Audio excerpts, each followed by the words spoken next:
या राज्याला सिंहासन मिळणार होतं, शिक्के मिळणार होते, पद मिळणार होती.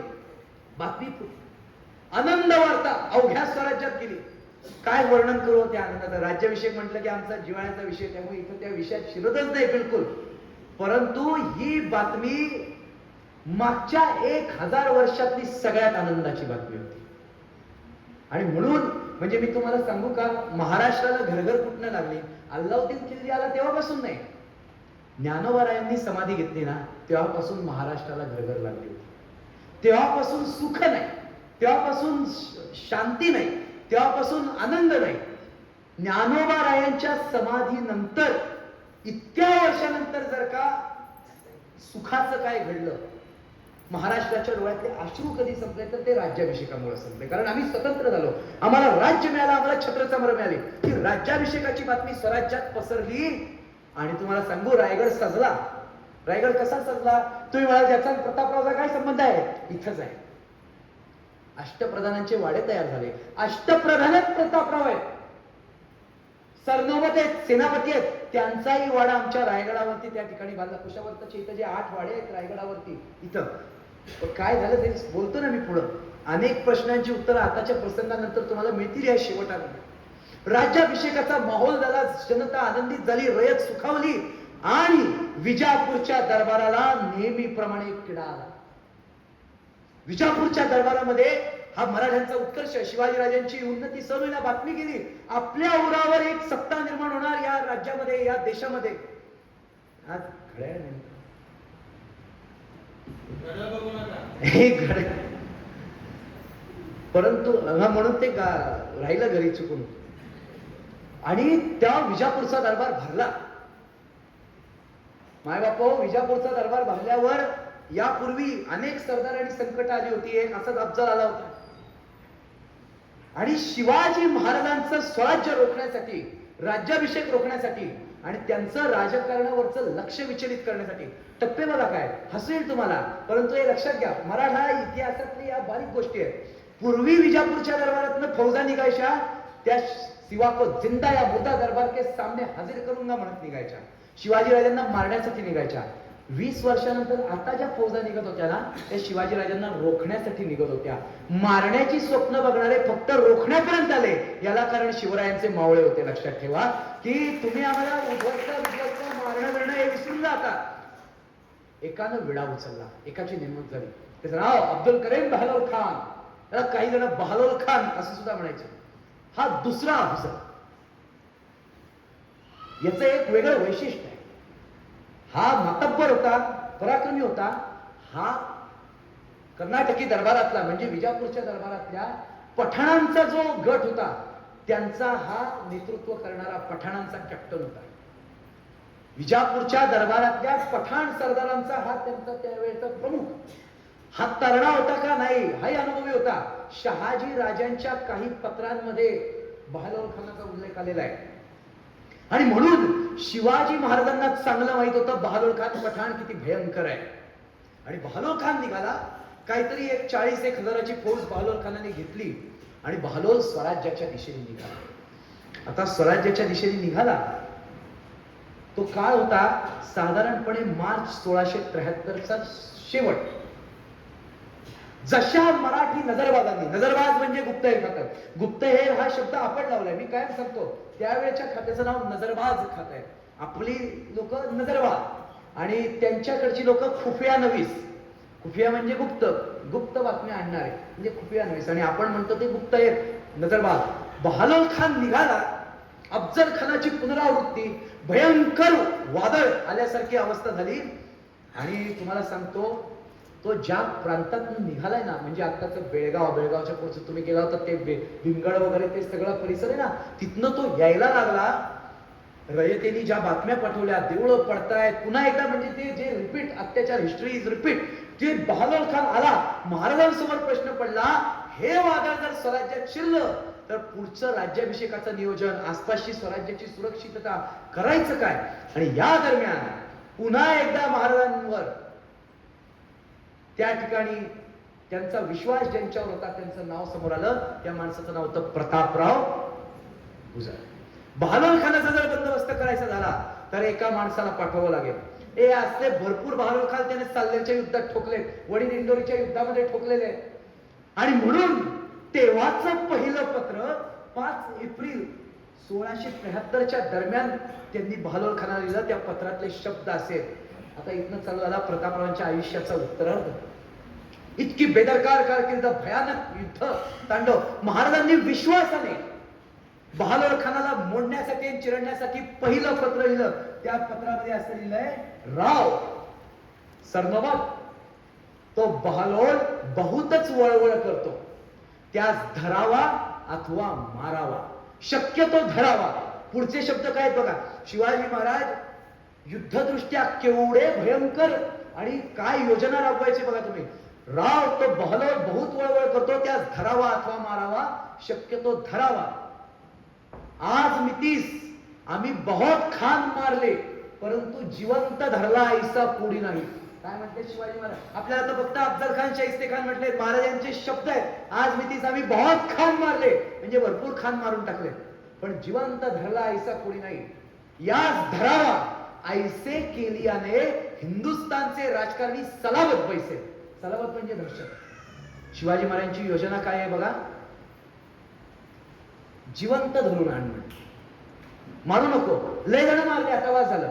याला जर जिवंत धरून आणला आणि रोज चोपटला, वजीर धरून ठेवलाय म्हटल्यावर आदिलशाही फौज पुढं काहीही करणार नाही.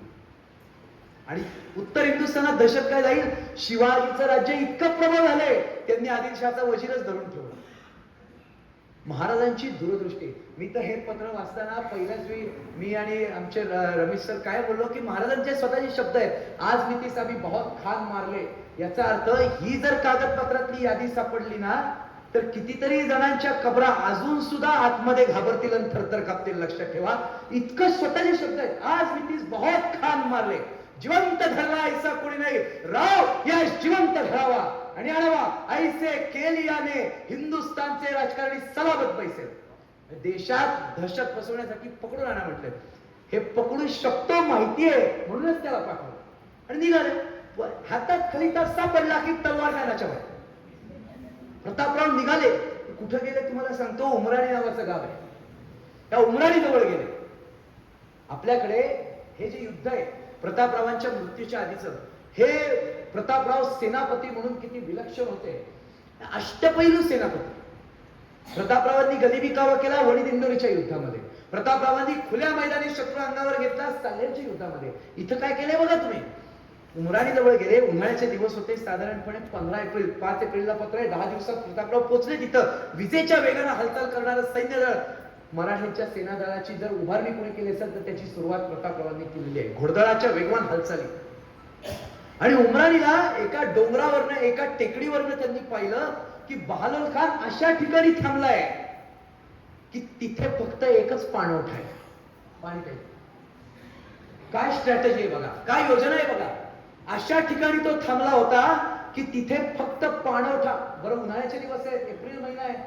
पाणी कुठनं आणणार तुम्ही. कपडे आणाल, घोडे आणाल, पाणी कुठनं आणणार. तेव्हा टँकर नव्हते. मुळशीत फिरतात इकडून तिकडं तसे. हो मुळशीत टँकर मुळे केवढे ट्रॅफिक व्हायला लागलं. रायगडवर न्यायला 6-7 तास लागायला लागले. आता पाणी आणायचं कुठनं. प्रतापरावाच्या सोबत विसाजी बल्लाळ, विठ्ठलपंत आत्रे, आनंद मकाजी, ही सगळी त्याची भयंकर, ते सगळे शूरवीर जे होते ना, त्याच्या हाताखाली तयार झालेली ही घोडदळातली अत्यंत शूर माणसं होती. यांच्या नादी एक एक जण लागला तो संपलाच कायमचा. यांनी ठरवलं बहालोल खानाचं पाणीच बंद करायचं. काय युद्ध आहे 1673 सालातलं आणि ऐन उन्हाळ्यातलं. प्रतापराव म्हटले बहालोलला काय असा जाऊन चोपटू, पण त्याला अद्दल घडली पाहिजे. म्हणून त्यांनी त्यावेळी एक नाव आहे सिद्धी हिलाल. हे नाव ऑथेंटिक नाव आहे. सिद्धी हिलाल, विठ्ठलपंत आत्रे आणि अजून त्यांच्यासोबत 2 जण आनंद मकाजी भोसले यांना पाठवलं पाणवठा बंद करायला. हे गुपचूप संध्याकाळी सूर्यास्त झाला आले आणि पाणवठ्यावरती त्यांनी ताबा मारला. म्हणजे काय केलं, पाणी जिथे होतं तिथं फौज लावून ठेवली मराठ्यांची. काय विलक्षण युद्ध आहे बघा. दुसरा दिवस उजाडला, रात्र गेली. दिवसा उजेडी काय वाटलं नाही, पण जसं ऊन चढायला लागलं, बहालोल खानाच्या हत्तींना पाणी पाजण्याची वेळ झाली, उंटांना पाणी पाजण्याची वेळ झाली, आणि त्या माहुतांनी हत्ती आणि उंट बाहेर काढले, पाणवठ्याकडे न्यायला लागले. समोर बघतात हातामध्ये भाल्या कमरेला तलवारी लावून मराठे थांबले, त्यांचे डोळेच फिरले. मराठ्यांवर चालून जायचंही नक्की होतं, पण मराठ्यात आपल्या अंगावर येतील हे मात्र त्यांना माहित नव्हतं. असं बरं आलेत ते कुठे आलेत? पाण्यावर आले. त्यांनी हत्ती बित्ती सोडले आणि जाऊन बहालोल खानाला सांगितलं, ते बघा पाणवठा मराठ्यांनी ताब्यात घेतलाय. बहालोल खान संतापला. कोण आले म्हणते वाटेल, त्यानं तलवार काढली, त्याच्यात सरदार ते उठले आणि दौडत दौडत बाहेर आला. पाणवठा तिकडे डाव्या बाजूला, त्याला समोरनं दिसलं धुळीचे असे लोट उठतायत आणि त्या धुळीच्या लोटातनं आनंद मकाजी भोसले, प्रतापराव विठ्ठलपंत स्वतः सर्वोबत तलवारी 2 हातामध्ये घेऊन दौडत दौडत त्याच्या दिशेने येत आहे. बहालोलचा धीरच खचला. त्याला वाटलंच नव्हतं की इतक्या लवकर आपल्याला मार पडेल म्हणून. मार मिळणार होता हे भविष्य होतं, पण ते इतक्या लवकर मिळेल आणि ते सुद्धा पाण्याशिवाय मिळेल हे त्यांनी स्वप्नात सुद्धा विचार केला नव्हता. त्यानं लढता येईल तेवढी पराकाष्ठा केली, तो लढायला लागला, परंतु मराठ्यांनी त्याला इतकाच चोपला, पाणी पिणार कुठलं युद्धामध्ये. आता मला बोलतोय तहान लागली, ऐन युद्धात रणरणत्या उन्हात उमराणीमध्ये मराठ्यांनी पाणी बंद करून टाकलं. त्या युद्धातला उल्लेख आहे, त्याच्या छावणीमध्ये जिथे एक दगडी विहीर होती, नारळाच्या करवंटीनं पाणी काढावं लागलं आणि पूर्ण दिवस गेला. आता दुसऱ्या दिवशी बहालोल खान म्हटला, आपण लढू नाहीतर मरू नाहीतर पळून जाऊ, पण आता पाण्या वाचून त्याची जनावर पिसाळली सगळी.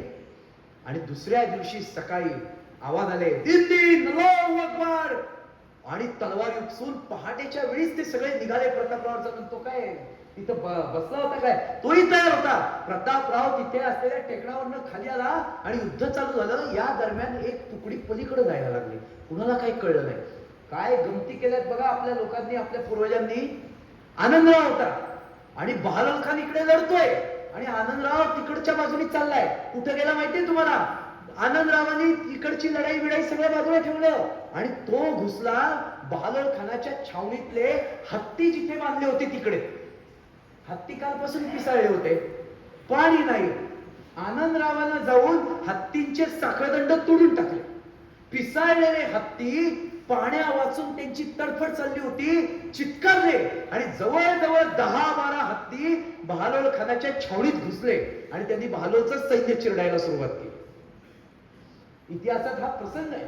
आणि पूर्वीचे हत्ती सोंडेमध्ये त्या ठिकाणी साखळी देणं किंवा त्या ठिकाणी एखाद्या पद्धतीनं भाला देणं, ज्यांना पूर्वीच्या इतिहासाचा अभ्यास आहे त्यांना माहिती आहे, असे ट्रेन केलेले असत. त्यांनी दिसेल तो साखळदंड घेतला, धडका टाकायला सुरुवात केली. बहालोलचेच हत्ती बहालोलचं सैन्य मारत होते, काही कळत नव्हतं. एवढ्याच आनंदानं पाहिलं, खासा खासा बहालोल खानाचा हत्ती आहे. त्याने बहालोल खानाचा हत्तीच पळवला आणि बहालोल खान ज्या हत्तीवर बसायचा तो हत्ती बहालोल खानाच्या डोळ्यासमोर आनंदरावांनी ओढत ओढत गेला मराठ्यांच्या छावणीमध्ये.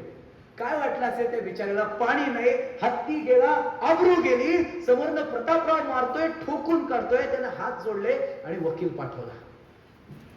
काय सांगू आता ह्या प्रसंगानंतर तुम्हाला सगळ्यांना माहितीये काय झालं. त्यानं वकील पाठवला. तो वकील ढसाढसा रडला, हात जोडले, म्हटला मला धर्म वाटत्या. कुराणावरती हात ठेवून म्हटला धर्म वाटत्या. आता मी हे शूटिंग चालू आहे म्हणून त्या वेगळं बोललो असतो, परंतु त्यानं तो हात ठेवून धर्मवाट मागितली आणि आमच्या प्रतापरावांनी, त्यांना वाटलं याला इतका मारलेला आहे, हा काय आता पुन्हा उठत नाही. आणि प्रतापरावांनी त्याच्याकडनं कबूल करून घेतलं, पुन्हा स्वराज्याच्या हद्दीमध्ये पाऊल ठेवायचं नाही. आणि प्रतापरावांच्याकडनं तो सुटला. उमराणीला विजय मिळाला, मोठा विजय मिळाला.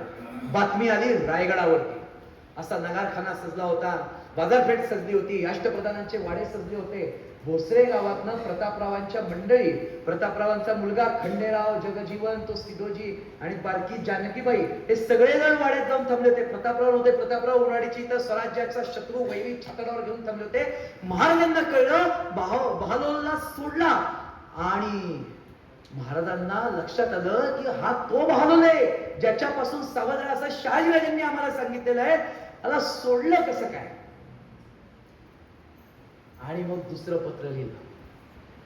दुसरं पत्र हे साधारणपणे डिसेंबर 1673च्या दरम्यान आहे. आणि महाराजांनी प्रतापरावांना जितक्या हक्काने आजपर्यंत सांगितलं होतं की प्रतापराव गनिमास गर्दीस मिळवा, महाराजांचे शब्द आले, राव सला काय निमित्त केला, हुकूम होता ते आज धरावा, तुम्ही सोडला. तो गनिमा आहे, सपाची औलाद आहे, तो वारंवार स्वराज्यावर येतो. त्याच्या तलवारी खाली कापली गेलेली रयत तुम्हास माफ करणार नाही. तो उलटा फिरेल, शेतीवाडी जाईल. या जबाबदार कोण? राव या जबाबदार तुम्ही. सेनापती आहात, शिपाईगिरी केली, सेनापती सारखे वागा. इकडे आपण आनंदात होतो सगळ्या छावणीमध्ये. आणि महाराजांचं बरोबर होतं, कारण प्रजेमध्ये याच्यात ना प्रतापरावांची चूक आहे ना महाराजांची चूक आहे. इतकं सोंग घेतलेला आणि दयामाया करणारा शत्रू हा कधी जिवंत सोडायचा नसतो. हा धडा या सगळ्या विषयात आपल्याला मिळालेला आहे देशाच्या शत्रूच्या बाबतीमध्ये.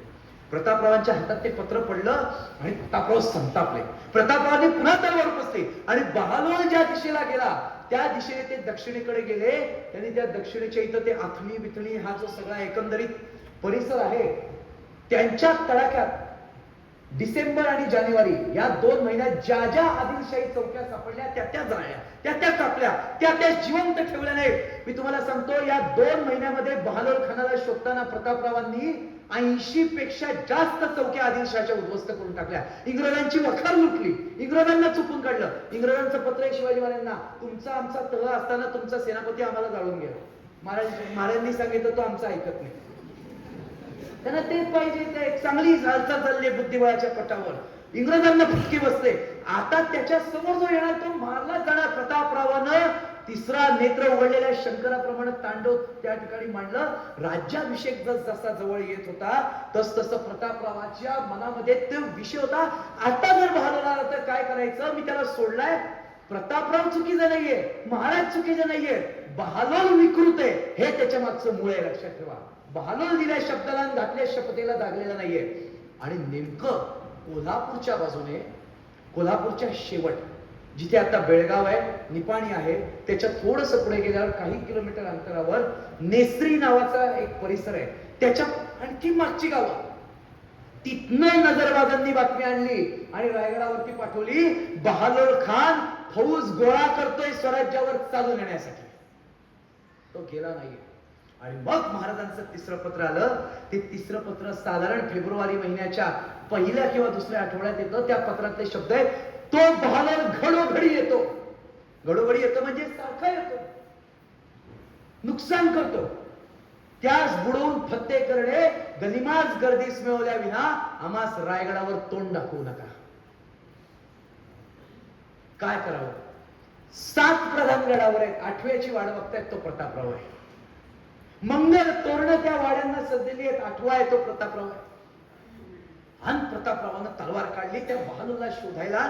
आणि तो दिवस 1674 सालचा होता, 24 फेब्रुवारी, 2 दिवसांनी. आणि तिथी होती महाशिवरात्री जी झाली आहे. आणि महाशिवरात्रीच्या दिवशी मी त्या नेसरीच्या इथे गेलो होतो, शिवाचं मंदिर होतं. महाशिवरात्रीच्या दिवशी प्रतापरावांना बातमी आली, बहालोल खान नेसरीच्या आसपास आहे.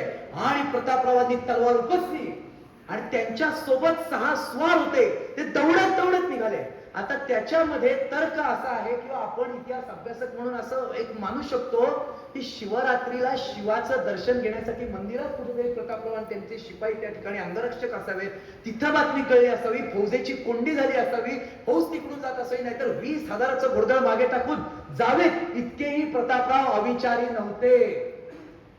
कुठेतरी काहीतरी भौगोलिक परिस्थितीमध्ये शत्रूची त्या ठिकाणी येणं झालं किंवा काहीतरी दुभंगणं झालं फौजेचं आणि प्रतापराव सापडले. पण सांगतो काय त्या कविवर्य कुसुमाग्रजांनी त्या ठिकाणी लिहिलंय, आश्चर्यमुग्ध टाकून मागुती सेना अपमान बुजविण्या 7 अर्पुनी माना, छावणीत शिरले थेट भेट गनिमाना. आमच्याकडे पण फार सुंदर गीते. प्रतापराव गेले 6 स्वार आणि 7वे प्रतापराव फार सुंदर लिहिले. सूर्य रथाचे उधळत सुटले 7 अश्व भेपाम, उरी धगधगता राजकलिता. फार सुंदर लिहिलंय. खदिरांगा सम डोळे रोखुनी, दोधारी समशेर परजुनी, उरी धगधगता राजखलिता, तळ हातावर प्राण ठेवूनी, शत्रू सैन्य समुद्र प्यावया, अगस्ती दौडले 7 दौडले 7 उधळले 7 झुंजले सात क्षात्र समरात, सात हिताळ्यातून उल्का पात. अशा पद्धतीनं ते सातही स्वार गेले. महाराष्ट्राचा महामंत्र महाशिवरात्रीच्या दिवशी नेसरीमध्ये गरजला नाही हो, कोंडला गेला आणि सातांभोवती दाटी झाली आणि प्रतापरावाच्या अंगावर गनिमाचे वार पडले. त्या ठिकाणी बहादूर खानानं पाहिलं, इतके दिवस आपल्याला रडवणारा आपल्या तडाख्यात सापडलाय. प्रतापरावांच्या छातडावर गोळ्या वाजल्या, भाले घुसले, 6 जण ठार झाले.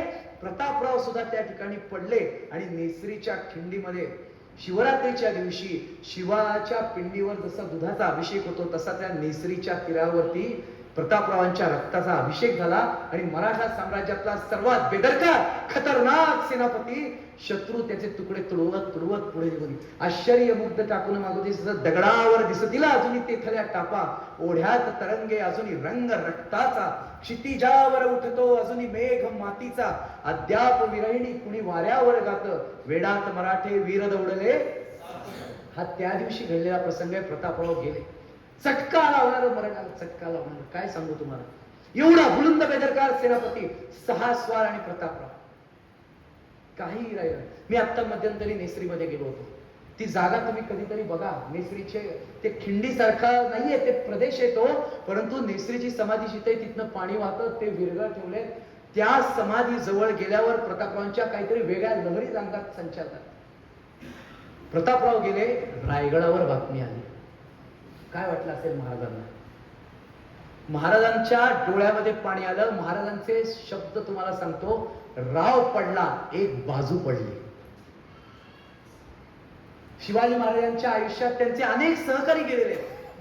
मुरारबाजी गेल्यावर त्यांच्या मुलांना त्यांनी सरकारी नोकरीला लावलं. बाजीप्रभू गेल्यावर गेलं. बांधवांच्याकडच्या सेनेची त्यांच्यानंतर काळजी घेतली. नागोजी जेथे गेल्यानंतर महाराज तिथपर्यंत आलेले आहेत, परंतु महाराजांच्या मुखी असे शब्द नाहीयेत, शिवाजी राजांसारखा महान द्रष्टा राजा प्रतापराव पडल्यावर मात्र म्हटले, राव पडला, एक बाजू पडली. आता फौजेचा सांभाळ कैसा होतो. राव काय दिव्य केले आणि तुम्ही गेलात. शिवाजी महाराज रडत होते, मराठ्यांची फौज रडत होती. दुश्मनांना छाताडावर घेणारे तो आनंदराव, ते विठ्ठलपंत आत्रे, तो विसाजी बल्लाळ, मोरो नागनाथ और राय एका आदेशावर शत्रूला साल्हेरच्या मैदानात खलास करत होतो. एक हात नाही मारला. इतिहासालाही माहित नाही नक्की काय झालं, पण 24 फेब्रुवारी 1674 महाशिवरात्रीच्या दिवशी प्रतापरावांचे तुकडे तुकडे झाले. शेवटपर्यंत महाराजांच्या आयुष्यामध्ये महाराजांना ही जखम होती, पण अश्वत्थामी जखम म्हणतो, कायम वळवळणारी. मी सांगतो ना तुम्हाला, असा सेनापतीच नाही, त्याची एक्झिट ही विधेसारखी आहे. आला, कडकडला, गडगडला आणि त्या ठिकाणी निघूनही गेला. प्रतापराव गेल्यानंतर राज्याभिषेकासाठी सजलेल्या त्याच्या वाड्यात असलेल्या कुटुंबाला काय वाटलं असेल? भोसऱ्यातल्या एका घरामधनं शेतकऱ्याचं पोरग शिपाई होतं. पुन्हा मी सांगतो, शिपायाचा शिलेदार होतो, शिपायाचा तटसरनोबत होतो, तटसरनोबताचा मराठ्यांचा सरनोबत होतो. आणि अकाली महाशिवरात्रीच्या दिवशी बलिदान त्यांचं होतं. 1680 उजाडला. महाराजांच्या आयुष्यातला शेवटचा काळ. महाराजांना प्रतापरावांची काय आठवण यायची. आणि म्हणून राजारामांचं लग्न ज्यावेळी करायचं झालं, अनेक राजघराण्यातल्या राजांची स्थळं त्या राजारामांना सांगून येत होती. मध्य प्रदेश, राजस्थान, कोकण, पश्चिम महाराष्ट्र, कितीतरी स्थळं आली होती. पण शिवाजी महाराजांनी वयाच्या 50व्या वर्षी, शिवाजी महाराज 44 वर्षाचे होते त्यावेळी प्रतापराव गेले. 6 वर्ष महाराजांच्या आयुष्यातला एक अत्यंत मोलाचा साथीदार, जवळचा साथीदार प्रतापराव नाहीये. राज्याभिषेक झालाय, सगळं झालाय. महाराजांनी सगळी स्थळं बाजूला केली आणि भोसरे गावामध्ये खलिता पाठवला. कारण भोसरे गावामध्ये प्रतापरावांची मुलगी जानकी होती, तिला आणलं आणि तिच्याशी त्या ठिकाणी राजारामांचं लग्न लावलं. आणि त्याच्यानंतर अवघ्या काही दिवसात शिवाजी महाराजांचं निधन झालं. शिवाजी महाराजांना आयुष्याच्या शेवटच्या श्वासापर्यंत प्रतापरावांची उणीव भासली होती. कार्यकर्तृत्व निभावून जावं, कारकीर्द असावी ती वादळी असावी, प्रतापरावांसारखी अजरामर आहे. आणि प्रतापरावांसारखे अनेक सेनापती मराठ्यांच्या इतिहासाला लाभले. म्हणून तुमचा आमचा इतिहास हा सुवर्णाक्षराने नाही, रक्ताच्या शाईनं लिहिला गेला. तो आज तागायत जिवंत आहे, लक्षात घ्या. शौर्याची गाथा रक्ताने लिहितात. प्रतापरावांना अशी गाथा लिहिली आणि प्रतापराव गेले सुद्धा, त्यांच्या फक्त आठवणी उरल्या. आणि म्हणून फार सुंदर. शिवाजी महाराज असतील, मुरारबाजी असतील, तानाजी असतील, बाजी असतील आणि या सगळ्यांच्या पलीकडचे बेदरकार प्रतापराव गुजर असतील, यांनी एका भारत मातेसाठी हे सगळं दिव्य केलेलं आहे. आणि म्हणून त्यांच्यासाठी हे शब्द फार मला कायम वाटतात की हे शब्द जणू त्यांच्यासाठी लिहिलेले होते आणि प्रतापराव ते शब्द जगले. भारता आम्ही तुलाच देव मानतो, हाच महाराष्ट्र धर्म एक जाणतो, राखतो महान आमुची परंपरा, रक्त शिंपुनी पवित्र ठेवितो धरा, याच भूमीवरी प्राण गेला तरी आमुची वीर गाथा उरे, मर्द आम्ही मराठी करे, दुश्मनांना भरे का परे, देश रक्षावया धर्म तारावया, कोण झुंजात मागे फिरे, कोण झुंजात मागे फिरे, कोण झुंजात मागे फिरे. अशा बेदरकार सेनापती प्रतापरावांना मानाचा मुजरा करतो आणि या ठिकाणी थांबतो. जय हिंद, जय महाराष्ट्र, वंदे मातरम.